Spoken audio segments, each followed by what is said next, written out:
Went back on their word, so I became a model citizen. Back in the 90s, I used to drive an 80s clunker that my aunt gave me. Every male in our family, a lot of uncles, spent time fixing it to keep it running. And when I turned 16 and passed my license test, she happened to be able to buy a new car, and the uncles and my dad convinced her to give it to me. She tried to sell it, but the ad in the paper cost more than anyone would pay. I replaced everything on that thing to keep it running for a couple more years. Brake lines, steering line, brakes, alternator. It sucks being poor, but at least we had tools, right? At some point, a cousin of mine was at my house with his buddy. Cousin stayed with us through high school. They needed a lift to pick up the buddy's truck that was at the dealer getting some warranty service done. At the time, my POS's alternator was out and I was broke. Once the battery was depleted, it died and needed charging before I could go anywhere. Range was about 22 miles on an overnight charge. Cousin and his buddy promised me gas money and to charge the battery with jumper cables so I could get home. It's about 15 miles each way, so I reluctantly dropped them off, hoping they'd give me enough money to buy more gas than burned, and we go into the dealer and hang out for a while. His truck isn't quite ready. Maybe 10 minutes go by and they come out to give him his keys. He hands me $5, it's the 90s, so that's a good amount of gas, and says he'll meet me out by my car. I walk out the front door and wait next to my car for them to pull around, which they do a moment later, except the music is blasting and they're laughing, and my cousin flicks me off as they drive by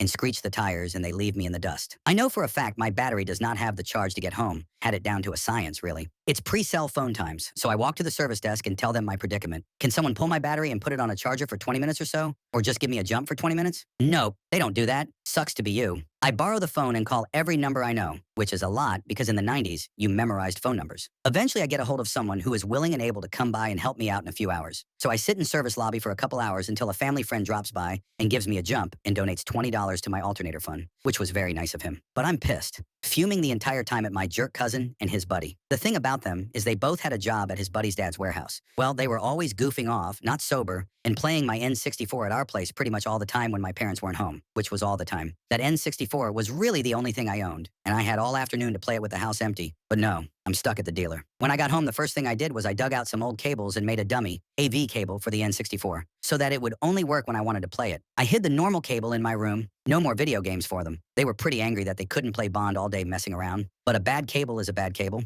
That was phase one. Phase two was much more sinister, and I didn't think it would work, but tried it anyway. I waited a week until everyone forgot, read, stop laughing about it, about them screwing me over. I was at a gas station and called the warehouse to talk to the buddy's dad. Made up some story about how I'd overheard them talking about working at that specific warehouse, not sober all the time, and I knew them from school, and he should drug test them. I'm concerned for the safety of people on forklifts and such. Be a good citizen. The dad just says, huh, and hangs up. About a week later, my cousin is screaming that he and his buddy got fired, and his buddy had his truck taken away because of some random drug test they had to take. Just truly going ballistic. My cousin didn't have a car or a license, even though he's a year older than I am. So he needed that dude to drive him around and whatnot. And now he didn't have a job and couldn't get one. Phase two was the best phase.